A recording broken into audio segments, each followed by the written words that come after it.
నమస్కారం మేడం. నమస్తే వెంకట్. మేడం, మీరు అంటూ ఉంటారు, నేను పేదవాడిగా ఉన్నాను అని చెప్పేసి మైండ్లో ఉండకూడదు, నేను ధనవంతున్నే, నా దగ్గర డబ్బులున్నాయి అని చెప్పేసి ఆ ధీమాతోనే బతకాలి అని చెప్పేసి మీరు అంటారు కదా మేడం. లేని వాళ్ళు ఏంటంటే, నాకు డబ్బులు లేవు, నాకు ఉన్నట్టు నేను ఎలా ఫీల్ అవ్వాలి, అలా ఎలా ఉంటా, నేను అలా ఉండలేను కదా అని చెప్పేసి అంటారు. అసలు అలా ఉండాలంటే వాళ్ళ థింకింగ్ ఎలా ఉండాలి, వాళ్ళ ఆలోచన విధానం ఎలా ఉంటే బాగుంటుంది మేడం? కరెక్టే వెంకట్, మీరు అన్నట్టుగా నిజంగా ప్రతి ఒక్కరి థింకింగ్ ఎలా ఉంటుందంటే, నా దగ్గర డబ్బులు లేవు కదా, డబ్బులు ఉన్నట్టుగా ఎలా ఫీల్ అవ్వాలి అనే విధంగా ఆలోచిస్తూ ఉంటారు. కానీ నిజంగా మన లైఫ్ ఒక హ్యాపీగా హార్మోనియస్గా ఉండాలి అంటే ఈ negative thoughts, negative emotions, negative energy అనేది మన దగ్గర ఉండొద్దు. ఎందుకంటే ఎప్పటి వరకు అయితే నెగిటివ్ ఎనర్జీతోనే ఉంటామో, నెగిటివ్ ఎనర్జీనే మనం అట్రాక్ట్ చేస్తూ ఉంటాం. సో ప్రతిసారి మనం హ్యాపీగా లేకున్నా కూడా హ్యాపీగా ఉన్నాను అనే విధంగా మన బిహేవియర్ మారిందనుకోండి, ఖచ్చితంగా దాన్ని అట్రాక్ట్ చేస్తాం తొందరలో. ఓకే. సో ప్రజెంట్ మూమెంట్లో మీరు అలా లేకపోవచ్చు, బట్ నియర్ ఫ్యూచర్లో ఖచ్చితంగా అది మీ లైఫ్లో జరుగుతుంది అన్నమాట. అంటే మనం ఆ సబ్కాన్షియస్ మైండ్కి అలా సరెండర్ అవ్వాలి. ఖచ్చితంగా నేను అనుకున్నది అంటే విశ్వసించాలి, మనం ఆ నమ్మకం పెట్టేసుకోవాలి, ఖచ్చితంగా జరుగుతుంది, అది తొందరలో జరగవచ్చు అన్నమాట. మరి కొంతమందికి అంటే ఆ రెసిస్టెన్స్ ఉంటుంది కదా, కొంతమందికి చాలా నెగిటివ్ థాట్స్తో, చాలా నెగిటివ్ ఎమోషన్స్తో ఉంటారు. అలాంటప్పుడు టైం పడుతుంది ఖచ్చితంగా. బికాజ్ నెగిటివ్ నుంచి పాజిటివ్గా మారాలి అంటే న్యూట్రల్ పాయింట్లోకి మనం రావాలి కదా. ఇమీడియట్గా మారాలి అంటే మారలేం, because Rome is not built in a day అని చెప్తూ ఉంటాం. సో ఏది కూడా over a period of time జరుగుతూ ఉంటుంది. సో కొద్దిగా ఆ టైం ఇవ్వాలి, పేషెన్స్ ఉండాలి మనకి. సో ఖచ్చితంగా మన ఎనర్జీ, మన థాట్స్, మన ఇమోషన్స్ ఎప్పుడైతే అలైన్మెంట్లో ఉంటాయో నిజంగా మనం ఒక మ్యాగ్నెట్ లాగా తయారవుతాం. సో ఖచ్చితంగా ఏది కావాలనుకున్నా, ఒక హెల్త్ కావాలి అనుకున్నా, డబ్బులు కావాలి అనుకున్నా, మంచి రిలేషన్ కావాలి అనుకున్నా, మన జీవితంలో సక్సెస్ రావాలి అనుకున్నా, ప్రతి ఒక్కటి అట్రాక్ట్ చేయగలుగుతాం మనం. ఆ విధంగానే ఆపర్చునిటీస్ వస్తాయి, అవకాశాలు ఖచ్చితంగా మనకు వస్తాయి. అండ్ అలాంటి వ్యక్తులే మన జీవితంలో పరిచయం కూడా అవుతారు. అంటే మన లైఫ్ ముందుకెళ్ళే విధంగా, అంటే సోర్సెస్ అని చెప్తూ ఉంటాం కదా, సోర్సెస్, ఆపర్చునిటీస్ అవన్నీ మనం అట్రాక్ట్ చేయగలుగుతాం. ఓకే. చాలామంది వెళ్ళిపోతూ ఉంటారు మన డిప్రెషన్లోకి. ఎట్లా అంటే, నాకు జాబ్ రాదు, ఇంకా నా జీవితం ఇంతే, అన్నీ నా చేతి దగ్గర వస్తున్నట్టుగా వచ్చి వెళ్ళిపోతున్నాయి, నా దగ్గర డబ్బులు వస్తున్నాయి కానీ కనిపించట్లేదు, వెళ్ళిపోతున్నాయి, నేను నా లైఫ్ ఏంత అని చెప్పి థింక్ చేస్తూ ఉంటారు. నిజంగా అటువంటి వాళ్ళు అలా కాకుండా ఎలా తీసుకుంటే ఇంకా బాగుంటుంది అంటారు? ఒక అద్భుతమైన టెక్నిక్ ఉంది వెంకట్. ఏంటంటే నిజంగా ఇప్పుడు మన లైఫ్లో డబ్బులనే అట్రాక్ట్ చేయాలి అనుకున్నాం. అలా చెయ్యాలి అంటే చాలా వరకు రెసిస్టెన్స్ ఉంటుంది మనకి. అవును. అసలు రాదు, అవ్వదు, ఎలా పాసిబుల్ అని చెప్పేసి అనుకుంటూ ఉంటాం కదా. బట్ ఆ ఫీలింగ్స్ అన్నీ, ఆ ఎమోషన్స్ అన్నీ మనం పక్కన పెట్టేసేయాలి.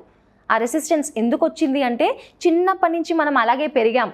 ఓకే. అంటే మన పేరెంట్స్ కానివ్వండి, మన చుట్టుపక్కల వాతావరణం కానివ్వండి, మన టీచర్స్ కానివ్వండి, ప్రతి ఒక్కరూ అలాగే చెప్తూ ఉంటారు, డబ్బులు సంపాదించడం ఈజీ కాదు, చాలా కష్టపడాలి అనే విధంగా చెప్తూ ఉంటారు. అండ్ మన స్టడీస్ విషయంలో కూడా, అంటే నువ్వు చదివితేనే నీకు వస్తుంది సబ్జెక్టు, చదవకపోతే రావు, నీకు టాలెంట్ లేదు, స్కిల్ లేదు అని చెప్తూ ఉంటారు. చిన్నప్పటి నుంచి అలా వినడం వల్ల మన సబ్కాన్షియస్ మైండ్లో ఫీడ్ చేసేసుకున్నాం. అంటే ఫిక్స్ అయిపోతుంది అనమాట చాలా డీప్గా. ఎలా అయితే ఒక వటవృక్షం అని చెప్తూ ఉంటాం, వేళ్ళు ఎంత స్ట్రాంగ్గా ఫిక్స్ అయిపోతాయో ఆ విధంగా మన సబ్కాన్షియస్ మైండ్లో ఫిక్స్ చేసేసుకుంటాం మనం. అప్పుడు మన బిహేవియర్ ఎలా ఉంటుంది, ఎస్ నా వల్ల కాదు, నాలో టాలెంట్ లేదు, నేను డబ్బులు సంపాదించలేను, దీంతోనే అయిపోతుంది మనది. సో ఆ థింకింగ్ ప్రాసెస్ని మనం చేంజ్ చేయాలి అంటే ఒక వండర్ఫుల్ టెక్నిక్ ఉంది వెంకట్. ఏంటి అంటే EFT ట్యాపింగ్ అని చెప్తూ ఉంటాం. అంటే ఇమోషనల్ ఫ్రీడమ్ టెక్నిక్ అనమాట. సో దానికన్నా ముందు ఒక ఫోకస్ వీల్ గురించి మనం తెలుసుకోవాలి. దీన్ని ఫోకస్ వీల్ అంటాం. దట్ మీన్స్ మనలో ఉన్న నెగిటివ్ వైబ్రేషన్స్ని పాజిటివ్ వైబ్రేషన్స్గా చేంజ్ చేసుకోవాలి అంటే మనం ఈ ఫోకస్ వీల్ని యూజ్ చేయాలి. ఓకే. ఏ విధంగా అంటే, ఇలా సర్కిల్ కనిపిస్తుంది కదా, సో మనకు ఫస్ట్ థింగ్ ఏం కావాలి అనే క్లారిటీ ఉండాలి. సో మనకు కావాల్సింది ఒకవేళ డబ్బే కావాలి అనుకోండి, సో ఇక్కడ మనీ అని రాసుకోవాలి మనం మిడిల్లో. ఎస్, ఈ మిడిల్లో మనీ అని రాసుకున్న తర్వాత ఈ సర్కిల్ అంతా కూడా ఒక 12 పార్ట్స్గా డివైడ్ చేసుకోవాలి. ఓకే. సో డివైడ్ చేసుకొని ఇలా 12 పార్ట్స్లో మనం అంటే డబ్బులకు సంబంధించిన అఫర్మేషన్ కానీ అలాంటివి రాసుకోవాలి. ఓకే. సో ఇనీషియల్గా అయితే మన మైండ్ బిలీవ్ చెయ్యదు మనల్ని, ఎందుకంటే అసలు డబ్బులే లేవు కదా, డబ్బులను ఎలా అట్రాక్ట్ చేస్తావు అని రెసిస్టెన్స్ ఉంటుంది అని చెప్పాం కదా. సో ఆ రెసిస్టెన్స్ పోవాలి అని అంటే మనకి EFT ట్యాపింగ్ అనేది ఉంది. ఓకే. సో అది ఎలా అంటే, మనము నార్మల్గా అంటే మన బాడీలో ఎనర్జీ పాయింట్స్ అనేవి ఉంటాయి కదా, సో మెరిడియన్ పాయింట్స్ అంటాం.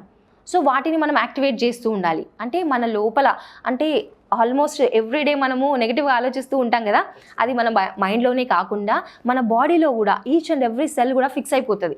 ఓకే. సో దాన్ని చేంజ్ చేసుకోవాలి మనం. అలా చేంజ్ చేసుకోవాలి అంటే మనకు కొన్ని పాయింట్స్ ఉన్నాయి, ఇక్కడ పాయింట్స్ అండ్ ఇక్కడ మన టెంపుల్స్ దగ్గర అండ్ అలాగే ఇక్కడ చీక్ బోన్స్ దగ్గర. ఓకే. అండ్ ఇలా అండ్ ఇక్కడ కాలర్ బోన్ ఉంటుంది మనకి, సో ఇక్కడ అండ్ అదేవిధంగా మనకి ఇక్కడ రిబ్ కేజ్ ఉంటుంది కదా, ఇక్కడ కూడా కొన్ని పాయింట్స్ ఉంటాయి. సో వాటిని మనము ట్యాప్ చేయాలన్నమాట. ఇలా ట్యాప్ చేస్తూ చేంజ్ చేసుకోవచ్చు. సపోజ్ ఇప్పుడు నా డబ్బు సంపాదించే కోరికని అంటే రాకుండా చేస్తున్న ఈ నెగిటివ్ అబ్జెక్షన్స్ ఉంటాయి కదా, రెసిస్టెన్స్ని నేను లెట్ గో చేస్తున్నాను, నా నుంచి బయటికి పంపించేస్తున్నాను అనుకుంటూ ఇలా ట్యాప్ చేయాలి నెగిటివ్ వాటికి. ఓకే. సో ఇలాగే నా కోరిక అడ్డుపడుతున్న ఈ అబ్జెక్షన్స్ అన్నిటినీ నేను లెట్ గో చేస్తున్నాను అనే విధంగా మనం ఇలా ట్యాప్ చేస్తూ ఉండాలి. సో ఈ టెక్నిక్లో మన నెగిటివ్ ఎనర్జీ ఏదైతే ఉందో పాజిటివ్గా చేంజ్ అవుతుంది.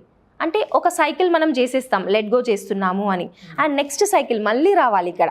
అంటే ఎలా అనుకోవాలి అప్పుడు, I'm so positive, I'm attracting money, okay, I'm with so high vibrations అని పాజిటివ్గా మళ్ళీ సెకండ్ సైకిల్ అలా.